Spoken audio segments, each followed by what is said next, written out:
Hello,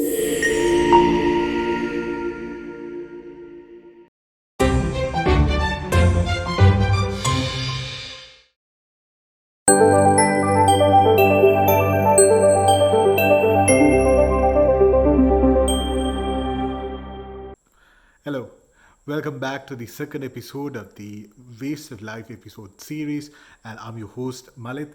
And of course, we are into the second episode, and you might remember that we had to cut it a little bit short last time because the episode was getting a little bit too long. So we decided that we would go for a second part. So René was asking me about the differences and similarities that I see between Nepal and Sri Lanka's waste management systems.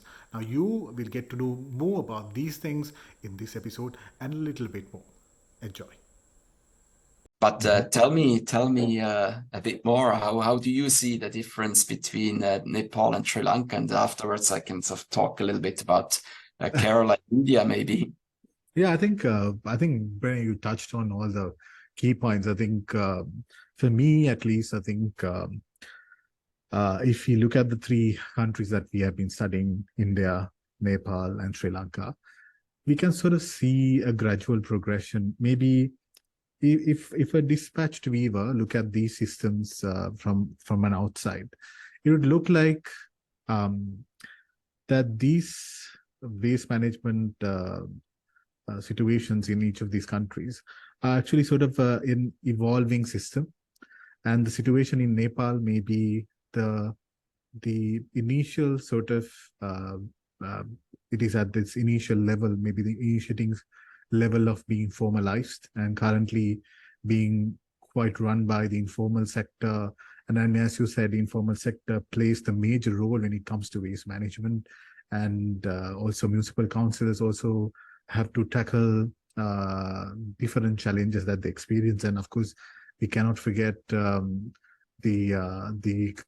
strikes that often happens and often uses waste as a ways of negotiation. I think in later on when we have a chat with Tenas, I think she'll be able to touch upon it more. And then if you look at Sri Lanka, we have a very formalized system that is quite centralized, but actually the intention was to decentralize it through the municipal councils and the local councils. But unfortunately, the activities of the local councils are regulated by a number of central government authorities. And for me, the biggest issue is the fact that there are multiple organizations to look at the same thing.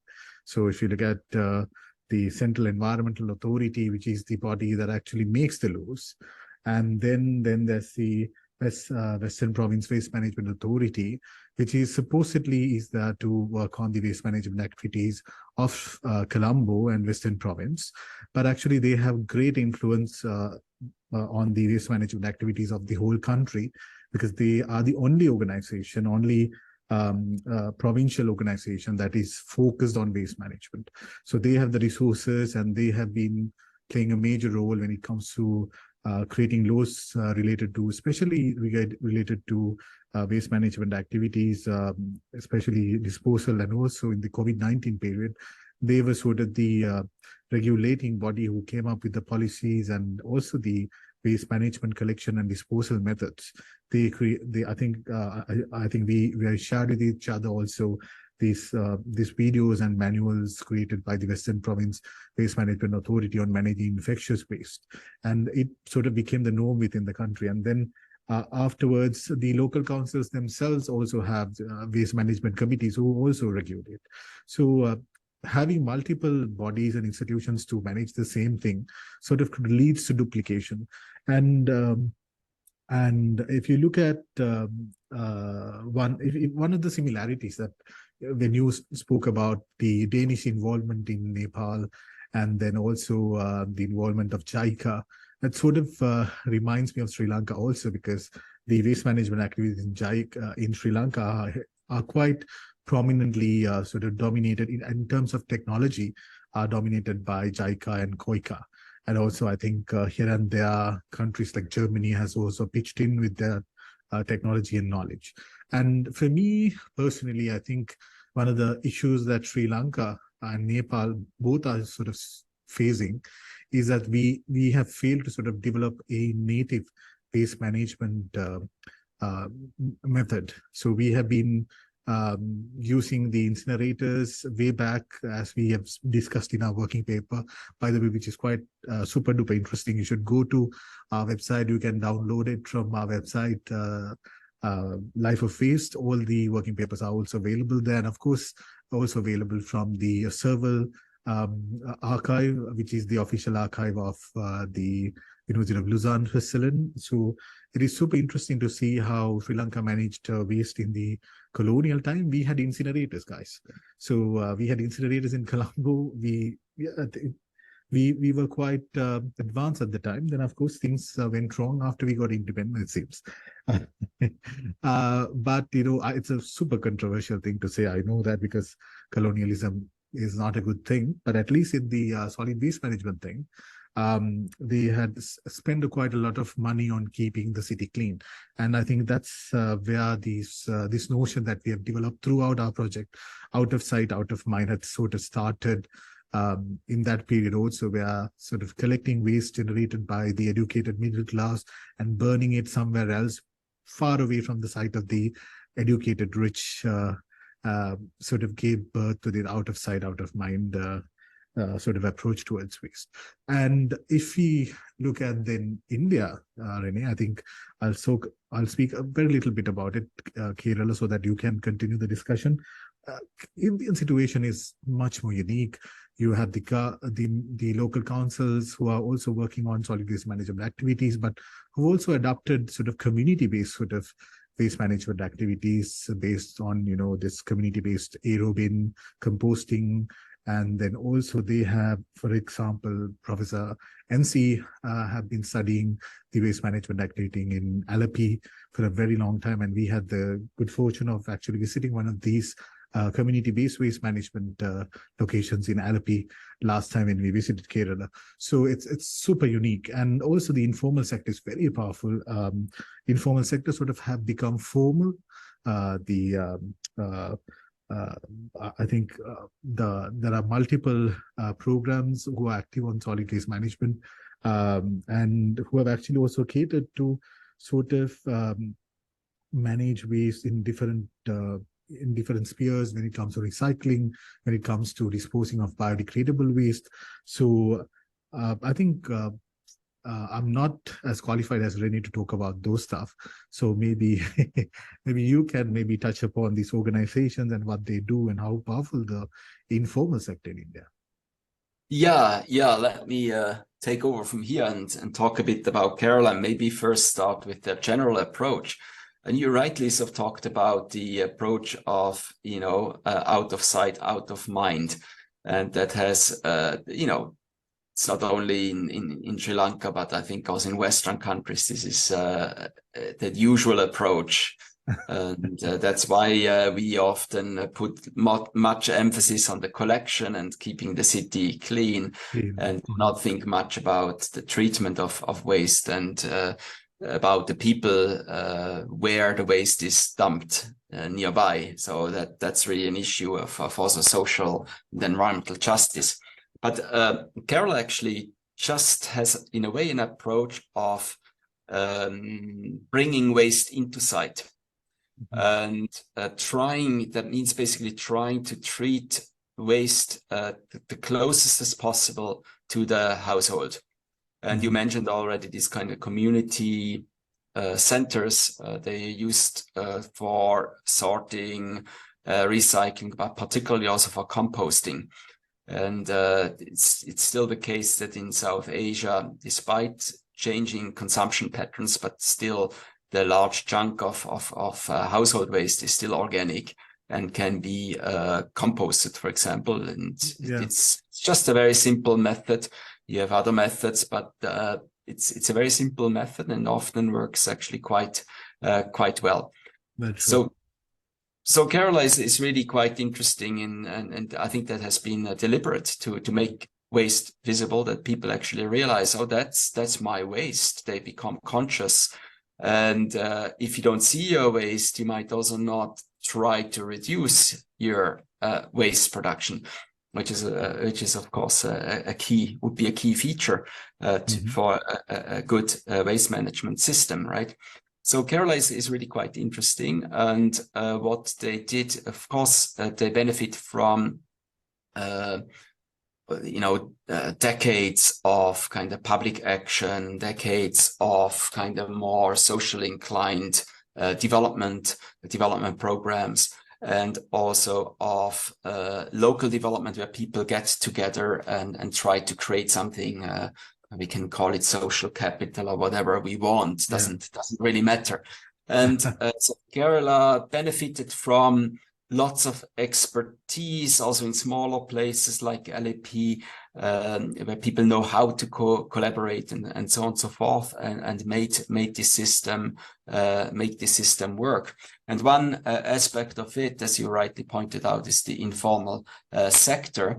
And well, informal sector is a very broad term. I think we have to specify there a little bit. What they did in particular was to use and engage women's self-help groups, the Kurumbashri, as waste collectors and waste entrepreneur. They tried also to increase their status by providing them uniforms, protective gear, and everything, and then of course also some security in terms of incomes and all of that.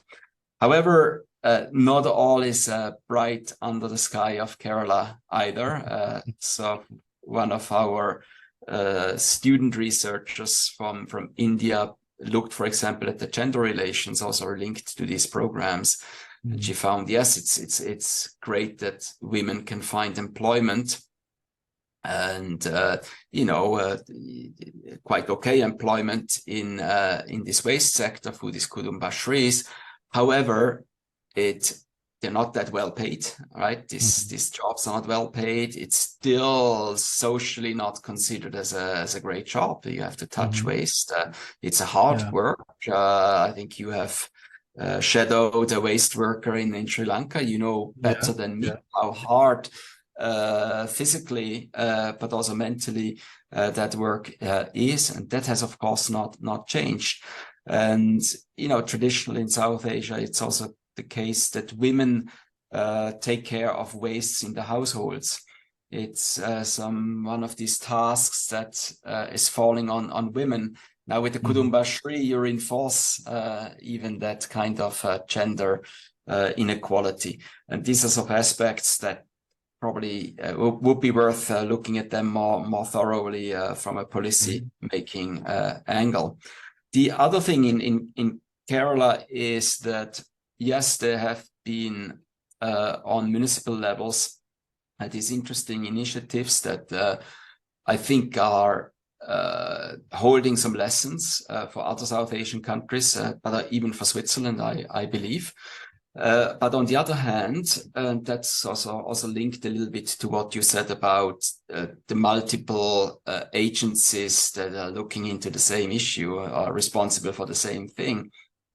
In India, if you asked maybe a bureaucrat, they would explain you quite clearly how the tasks are divided, right? And on paper, it looks really good. It's well designed institutionally. However, despite main responsibilities to municipalities, despite also financial devolution in Kerala, so the municipalities have actually more funds than in many other parts of South Asia to implement waste management or other programs of their liking, of their priority. Despite all of that, they don't have a total free hand. And so what happens in Kerala is that they have increasingly become superseded by national level programs and their implementation agencies at the state level. So these are the so-called missions, and maybe you've heard of the Swachh Bharat Abhiyan, the Clean India mission. And you cannot, it's difficult to be against such a mission, right? Because it has the idea to improve sanitation and solid waste management, among other things in India. definitely something that's a worthy objective. However, how it then kind of works out at the local level is really that these more kind of bottom-up initiatives are stifled. Kerala also developed its own plans. I mean, at the Indian national level, it should be door-to-door collection, right? That's in the rules.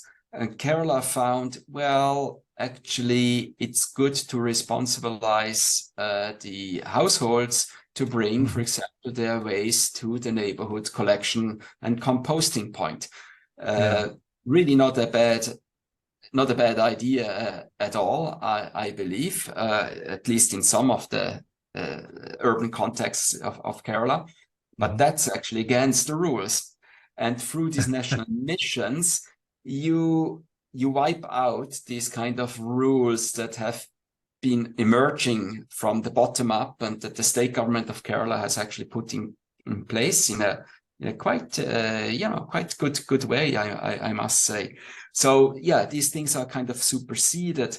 What is also coming in is more and more the pressure for establishing incinerators also.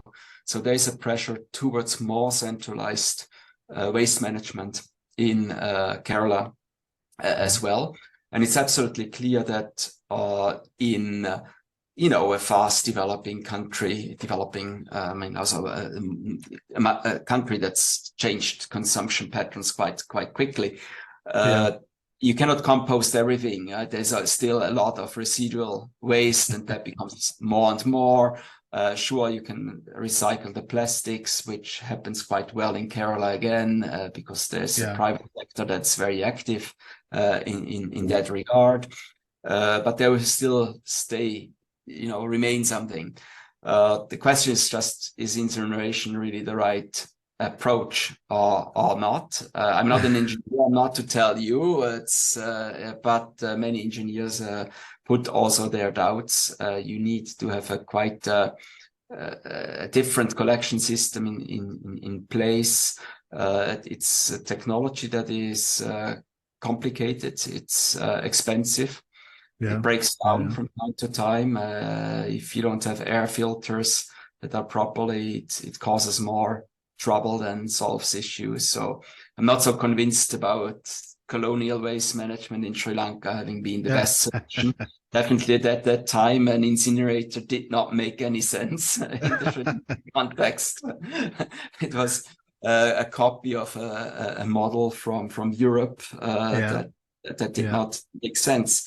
Today, well, the question is maybe different, Kerala is kind of a little bit affected by these kind of imperatives and influences that come more from the national level, that kind of put maybe these more bottom-up local initiatives at risk.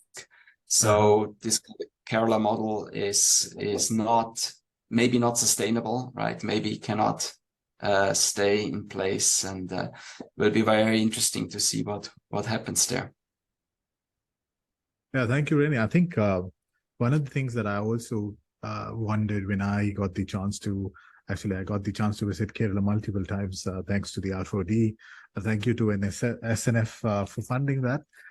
Actually really opened up my mind about, especially the incineration facilities, how complex it is and how expensive it is. Like, what I realized was immediately that this is not a feasible solution for Sri Lanka by any means, because there was this notion going around the municipal councils that the next best thing is to actually go for incinerator, and that is also have incinerators on a sort of a local council-based way, so that they would manage it. And what I immediately realized was that it is impossible for a local council to manage incinerators. It's extremely costly, and you need to get a brand new cadre of people into these services that would further increase the pressure that already is there on the budgets of the municipal councils. And as René knows, the waste management expenses is one of the major expenses in local councils in Sri Lanka. Very expensive it is. Nearly about 30 to 25% of the total budget goes for solid waste management. And by the way, these expenses are made from the income that the municipal council makes from a meager tax around 2,000, 3,000 rupees they charge once a year, and also from other incomes. So they are neck deep in loans, and an incinerator taking another loan to sort things out with waste management is not the way to go. That I realized immediately when I was in India. I think another factor, René, that really captured my mind was that maybe some of the waste management activities that goes on, especially informally, these Swachh Sena sort of activities.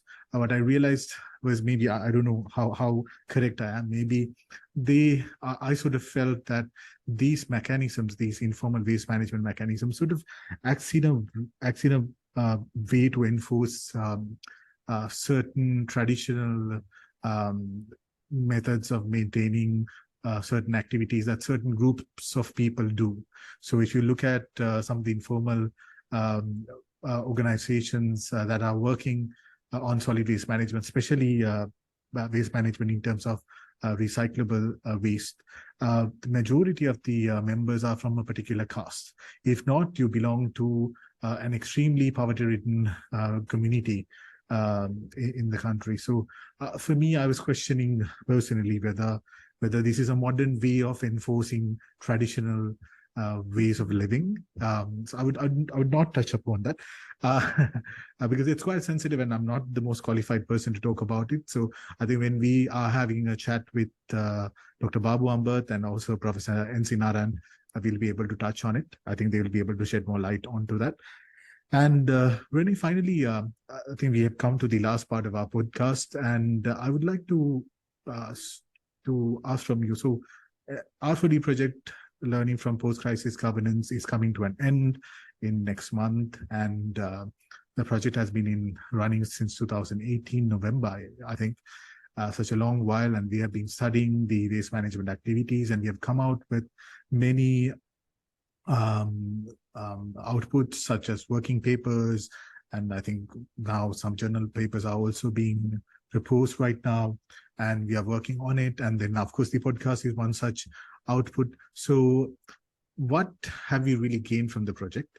How does the future looks? Are we looking at any other new projects that also focus on these countries, or how do we plan to carry on the things that we have been doing? How has things come about? Yeah, no, I think that's it's quite interesting. Maybe first of what's still coming out from this project, and you mentioned some journal articles, something that we haven't done that much yet because we were sort of busy with working papers and all of this. And it's often the case that one starts publishing after the project is completed, so it's quite normal. So there's one paper that should come out looking at people as infrastructure. And that really relates to what you talked about before, you know, that some lower caste or particular communities, minorities are sort of put into that task of looking after waste. But that's often also when infrastructure, I mean, physical infrastructure fails. So they basically then replace infrastructure and have to do some work that is maybe not always very decent or dignified. So another paper that we should write is really sort of to bring in a little bit the power of crisis, in how far, I mean, in each of the sites, that's probably a general result, the crisis has changed something, has moved governance, has changed the waste chains to some extent. I think in all sites, actually, waste segregation at source has increased. And certainly linked to the crisis there. So I think one paper should still come out to think a little bit more about these crisis moments as an opportunity, as a window of opportunity, but then also sort of reflect critically on it, how sustainable that is. And I refer maybe just to the example that I gave on Kerala, that yes, the waste crisis there, the garbage strikes, they moved people and politicians to adopt a more bottom-up, decentralized system. However, you know, when you have then sort of an impetus from outside, from the national government, then this might be dismantled. There's also a transnational component here. The waste incinerators are mostly sold by transnational companies from Europe or from China more and more. So it's also business, right? So we should not forget that. So yeah, these are definitely things that still have to take place for this project on the academic side.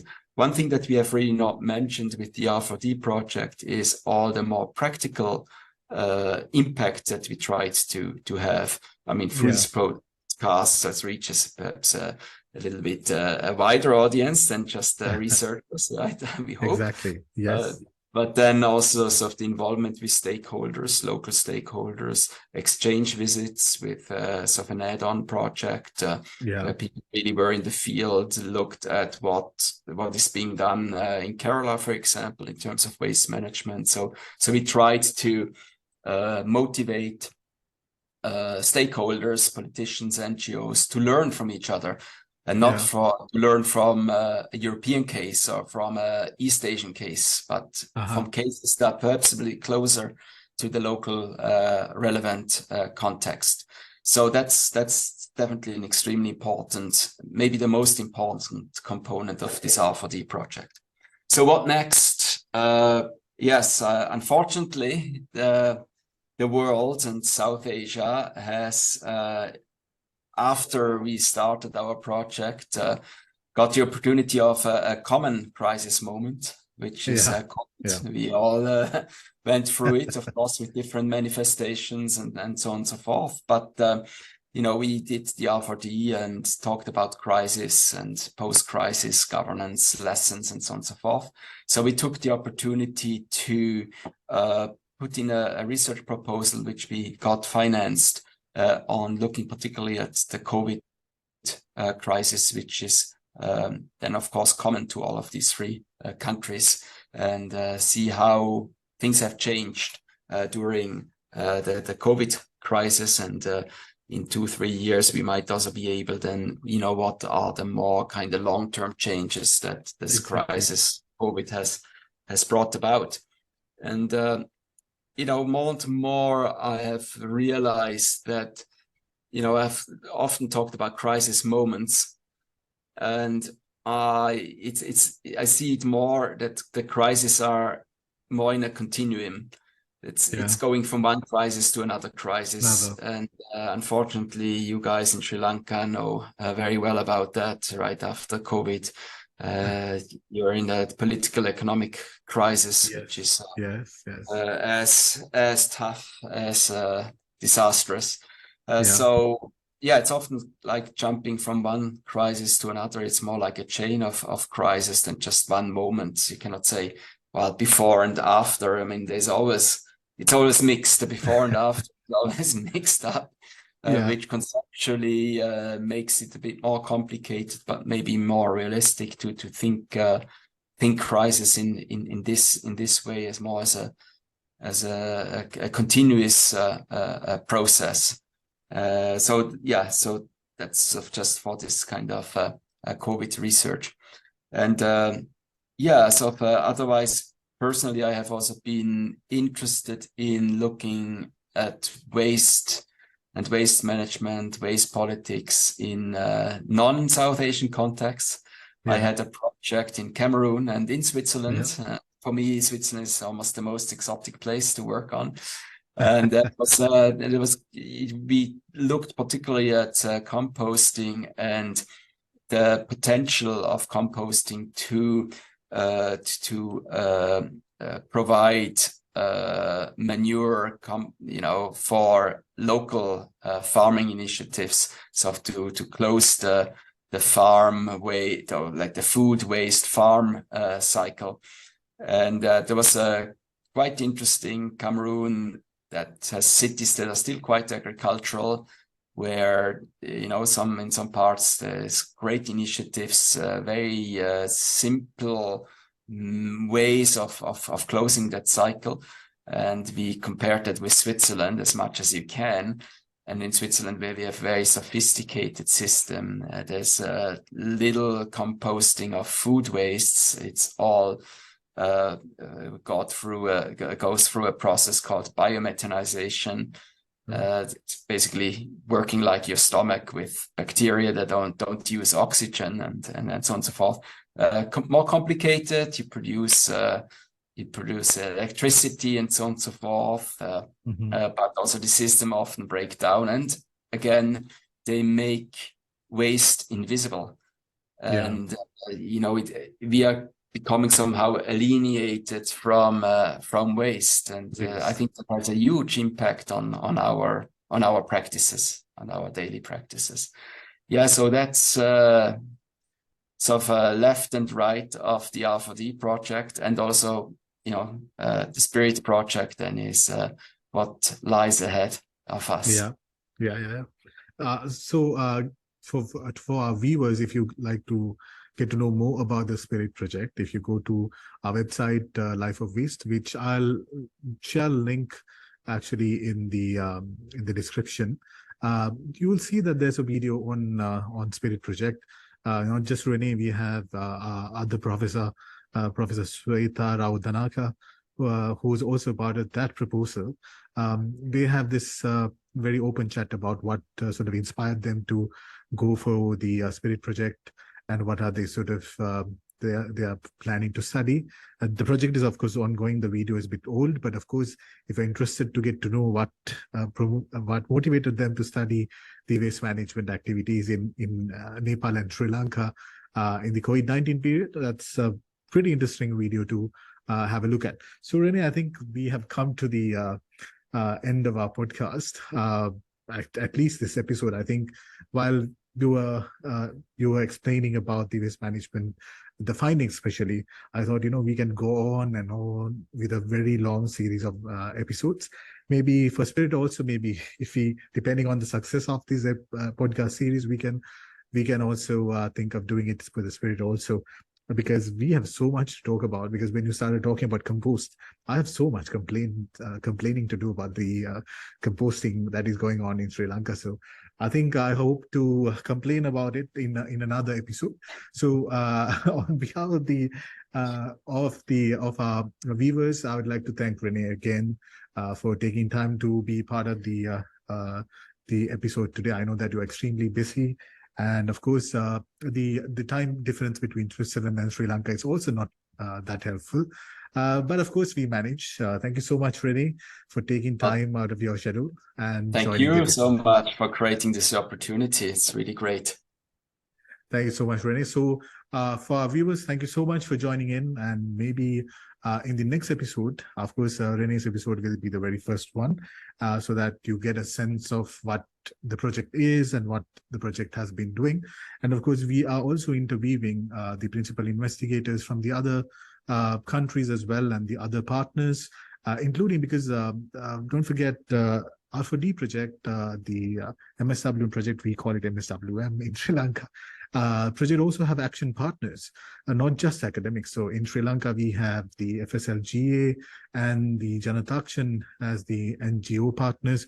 So I think for me, what those partners actually enabled us was that to sort of go beyond the academic circles and take our findings to the local council level, and also to create this collaboration and also knowledge sharing between the local councils and the academics, because of course academics are always engaged in knowledge development and knowledge generation, and we cannot do that unless we have a real understanding of what's going on in the ground. I think that's quite interesting. So the same happened in India as well.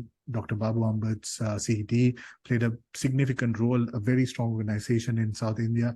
And also, of course, in Nepal, we are quite lucky to have Sudarshan and his team CIUT helping us out as action groups as well. So shout out to them as well. Thank you again, René, for joining the episode.